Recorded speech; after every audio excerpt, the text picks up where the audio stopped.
Hey, everybody. It is Linda from CKD Culinary Consulting and How to Eat for CKD. So today I want to talk to you about those food lists, right? One of the very first things we're going to run out and do. Oh my God, what can I eat? Oh my God, what can I eat? What should I stay away from? Where is the phosphorus, right? So I want to talk to you about those lists. And then I am going to suggest a follow-up video right after this too. Okay, that's going to help you. So first of all, let's just start with the fact that, despite seeing all the medical professionals, despite all of your searches online, you're still struggling with what foods you can eat, right? So what if I were to let you in on a secret? All right, let me tell you. Most medical professionals and most websites are not up to date on the newest research and findings in the CKD field. Therefore, the information that you are getting is usually out of date. And do you know what that means? It means conflicting information. That's why this says this and this says this, but then that says this and that says that, and you just can't figure out what the hell is going on, right? It's so frustrating, isn't it? I remember writing lists as I was coming across information. I remember when we started this out and I was writing out these lists and I'm thinking, all right, yeah, I'm getting a good idea what's going on. I can work with this. And then we would come to something else because I wanted to get a big old list of all the kinds of foods we could use. We come across something else and then it was like, oh, wait, we can't have, and I'm over there scratching it off. No, we can't have that. I'm crossing it off. And so we did a little more digging and came to another one and it said, oh, wait, no, I'm circling it. Yep, we can. Yep, we can. Right? And it became this, yes, you can, no, you can't. Yes, you can, no, you can't. We had no idea. None. So, here I've got this chicken scratch all over my paper. Nothing's making sense. I'm going insane. So what happens is you end up with this huge question mark of whether or not you can use it or maybe you should avoid it, right? So usually what happens is you just kind of look at it and you go, well, there's a really big question mark there on whether or not we should. So let's play it safe. Let's avoid it. And so you start doing that with all these ingredients, all these foods, right? Next thing you know, you're like, okay, think I got it. And you pull this little list up, right? You're picking up your list and you're going, that's a really small list. That's not a lot of foods. Great, right? Not so thrilled. I just remember thinking, like, there's only so many ways that I'm going to be able to combine these foods before I run out of options, And I wasn't willing to settle for such a limited number of foods. And we certainly weren't willing to give up our favorites either. I mean, we love variety and we love flavorful food. We love to eat. So there was just no way that we were going to be giving that up.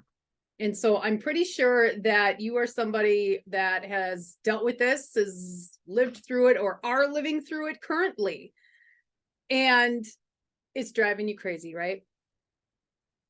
So, I just want to help you with this, help you understand the importance of having a proper set of food lists. Okay. So, I shared that one secret with you. And so I'm feeling kind of generous. I'm going to share another one. All right, here we go. Ready? Okay. Your doctor has no clue how to work a kidney diet. None. Your doctor knows lab numbers. Your doctor knows the medical side of it, but has no clue how to work that diet. So don't even bother going to your doctor about it. That's it. And here's the other thing is that you get probably pushed over to a dietitian or a nutritionist, right? They can help you out. They can give you some guidance, and they can give you some small food lists or whatever it may be. They're going to give you some help. You're going to go into the office, you're going to pay whatever fee it is that they require, and you're going to get so much help. And you're going to leave, and you're still going to struggle. There's still going to be questions that are up in the air that you're like, well, hang on now, what about this? Or crap, what about that? Right? Those of you that have seen a dietitian or a nutritionist, are you shaking your freaking head going, yeah, that is kind of what happened? I have plenty of clients that have told me that they've gone in to see a nutritionist or dietitian, walked out with their restriction numbers, and that was pretty much it. And let me tell you, that's what happened with us. There wasn't really any help. And so when we're like, oh my God, how are we supposed to work this freaking diet? Oh, well, we can help you with that, but it's going to require, your initial big visit. We're going to set up a meal plan. Then you're going to have to come back, and then you're going to have to come back, and then you're going to have to come back. And if you don't like something, or if your labs change, you're going to have to come back, and you're going to have to come back. And we're like, yeah, no. Even with our insurance covering that, we could not afford that many copays. So we were like, yeah, no, we got to figure this out ourselves. I don't think we understood our thought at the time and what that was going to mean, but we did it. All right. We put in the time and we did it. So here's the thing is with the nutritionists and the dietitians, sure, they can offer some help, but they are not going to show you how they created that meal plan for you, or how they make the adjustments to those recipes when you need them. They're not going to show you those things, because otherwise you're not going to come back.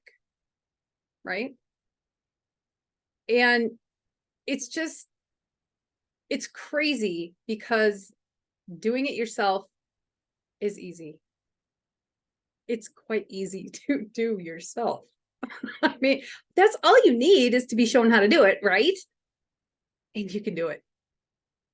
So, you go in there and you get a little bit, some limited food lists. You're told, oh, don't eat that, don't eat that, don't eat that.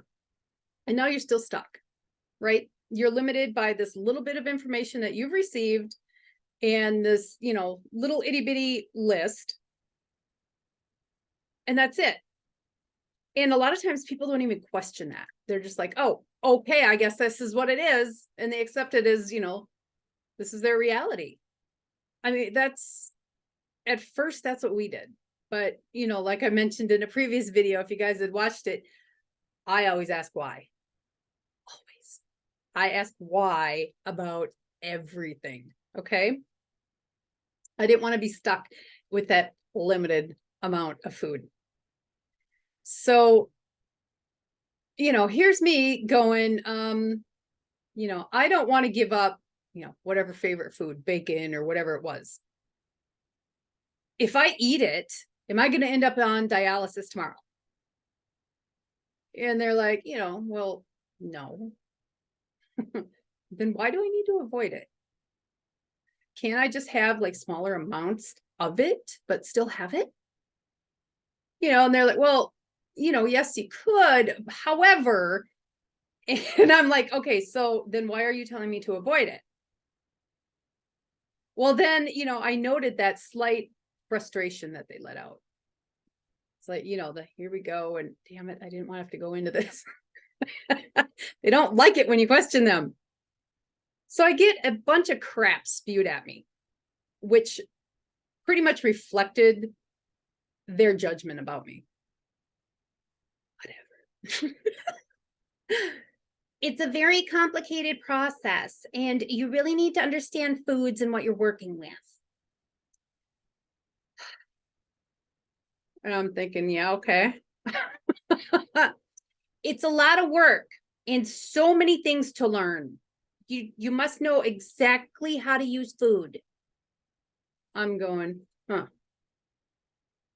So their judgment essentially is saying, I'm not smart enough to do it, or I don't want to put in the work to do it. Uh-huh. Looky here. You don't know me. I don't blindly follow. I don't believe anything. And if somebody says can't, or, tells me or makes me feel like it's too far above me, I'm going to prove them wrong. And I did. Right? So, I've mentioned this before, that this is a big reason why you're told a lot of the crap you're told about avoiding foods, because they don't want to have to explain how easy it really is to do this, to make it work. So they don't think you can manage it. Anyways, like I said, it's too much. It's so much easier to just tell somebody to avoid it than to deal with all the other stuff that's going to come along with it. They count on it. So that way you're coming back to them over and over again, right? Okay. So the reality was, what they told me were lies, because the process isn't complicated and it doesn't require an extensive knowledge of foods, and it doesn't take a ton of work. Okay. What their judgment says is, I don't want to show you how easy it is, because then you're not going to keep coming back. If you had all the information that you really needed, then you would know absolutely how to manage your kidney diet. So, it just, it frustrates me, because if you had the information, your kidney diet could be easily managed, and your whole world of foods that you really can have would open up. You would have all this clarity, you would have flavor, you would have full tummies, the whole thing. But that takes money from them. So, you want those favorite foods, right? You want to have them. You miss them. You miss flavor, especially, now that we can't use salt and you're struggling to make any changes and you're just sticking to this diet is like a thorn in your side. Okay. So I want you to tell me, the lists that you have, or any of these the lists you have are limited to common foods.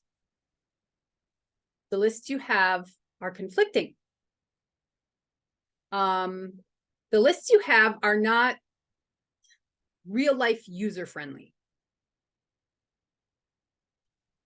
The lists you have aren't really showing you like all the foods that you could potentially use.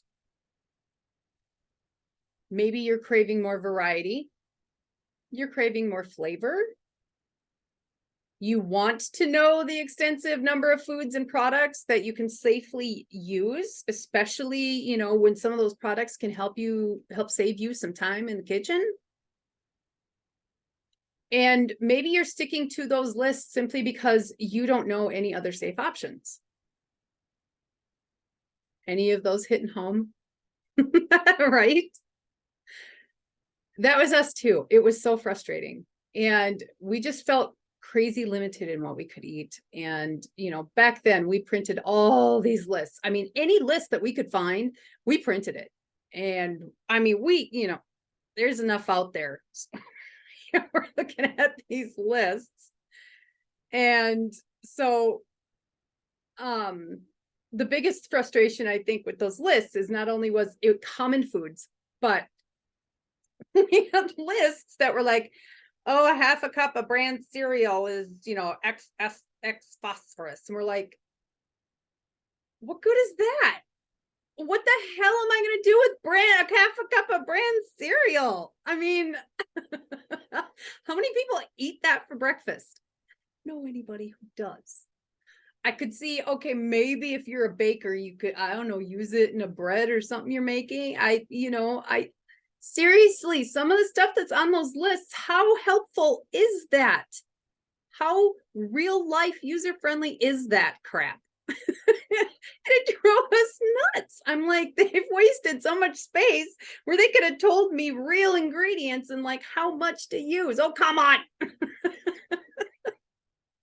It was so frustrating. So, when you're trying to work your diet and it's like, oh, half a cup of kidney beans has XX phosphorus, you're like, well, so how much can I use? You know, you're still not sure because you're not just eating a half a cup of kidney beans. There's other ingredients in that recipe. And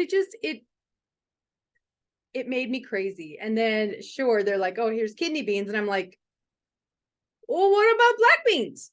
Well, what about pigeon peas? What about pigeons? Where's the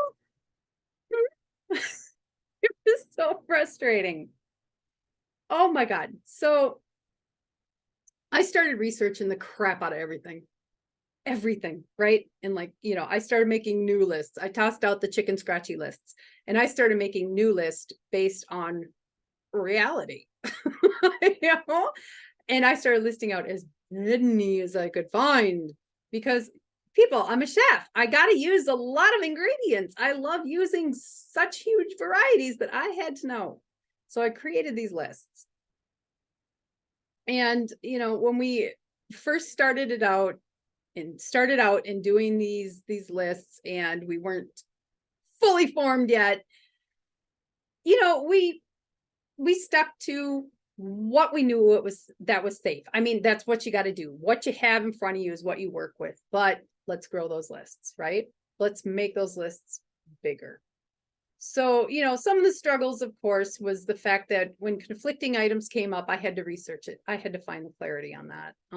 When I wanted to use a new ingredient that wasn't on any of the lists, which was quite a few of them, excuse me, I had no idea, if I could use it and if I could, how much. And, if I needed to add flavor to my dish, I didn't even have a clue, like what I should use.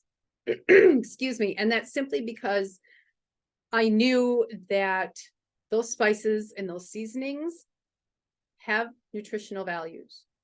Okay. Some of those, especially when we're dealing with powdered, can pop up some of those potassium and phosphorus numbers really quickly. Yeah, they are powerful little things. So you need to know about those kinds of things too, right? Okay, so we did what we could while we were working everything out. We really kind of struggled. We felt really limited for a while. And I'm thinking you may be at that point too. That may be where you're at. And I don't want you to be there. So yeah, we need to compile lists that had as many foods as possible, usable amounts. So we knew how much I'm going to make, and shush all of you who are going to say this is a no-no because we do it up here in Minnesota. We needed to know how many cups of beans or how many ounces of beans, whatever you want to measure it by. We needed to know how much beans we could have with the ground beef in our chili. Okay. We had to know how that worked out. And none of the lists that we printed out were helping us with that. We just we weren't able to like look at it and come up with an answer. So, excuse me. Anyways, if you're hearing all this and you're looking at me and you're going, oh my God, I get it. Yes, you're not alone. Believe me. Food lists. I'm kind of got her around in this long way explaining things about it. But here's the thing. You have food lists that are large. Tons of different foods listed. You have them categorized so you know best options and ones you should use sparingly.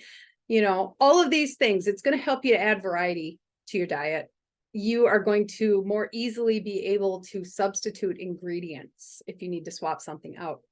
You are going to know your top food options, things you want to focus on most. And you're going to know which ones you can, kind of wiggle some ingredients around so you can work in some of those other favorites that might be higher in nutrients, right? It's going to help you to be able to, adjust any recipes to fit your nutritional needs, that nutritional window you guys have heard me talk about. And it's going to help you maximize the amount of nutrients that you're restricting right now, right? You probably heard me talk about this in the other videos, the fact that because we have to limit those nutrients, we need to maximize them.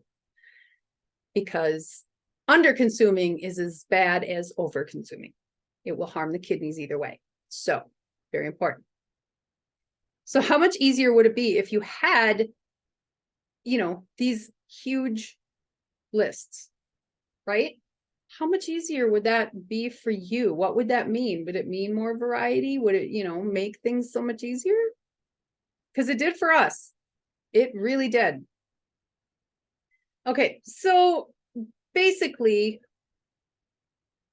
if you're struggling with any of these, I get it. And it's not a fun situation to be in. And I'm going to tell you, it took me years to put these together. And honestly, new findings keep coming forward and I have to adjust them. I have to make some tweaks to them here and there. And it does happen because things are always changing. Excuse me, just simply because, they have the crossbreeding and new fruits and vegetables coming out. And, I may suddenly discover this vegetable from, a culture over on the other side of the world that's finally made it here into the US and people are starting to use it. And it's like, whoa, I got to know about it. And I try to update those lists. So yes, the lists that I do have, if you're looking for, complete and total lists that you'll never have to worry about a list again, I do have them available, and I'm letting you know that they contain everything. Like I said, they cover everything. So we are going to cover things like thickeners. If you're looking at a product that has xanthan gum in it, that's a thickener, right? There's a nutritional value to that. You need to know it. Yeah. You're making bread. You need to know the nutritional value of the yeast. You're making a cake. You need to know the nutritional value of the flour, of the baking powder, the sugar that's going in there, the eggs, whatever is going in there, your chocolate chips. You got to know what those things are, right? So that way, it's just going to make things so much easier and so much more accurate for you also. So please feel free to head on over to my website. You probably heard me say it before, but I'll say it again. howtoeatforckd.com. Okay, there's options there for you to get your hands on those huge lists. Book form, which the lists are contained in book 1, the basics. And then there is the online program, of course, if anybody wanted to jump in on there. Otherwise, there's the individual sections. So, if I know a lot of people are, struggling, and I get that, excuse me. So if you want to start out with one section, okay, get the fruits and vegetables right now. Or get the beans section or the meats or whatever you need most. Go ahead, grab what you need now and just come back whenever you can and, work on that collection. It's better than nothing. It's better than the shit lists you probably have right now. Right? Oops. Speaking truth here. All right. So I'm letting you know there is a great benefit to having all of these things. And I think it's common sense and you know that, but there we have it. So if you want your list, you know where to go. Okay. And I will see you guys in the next video.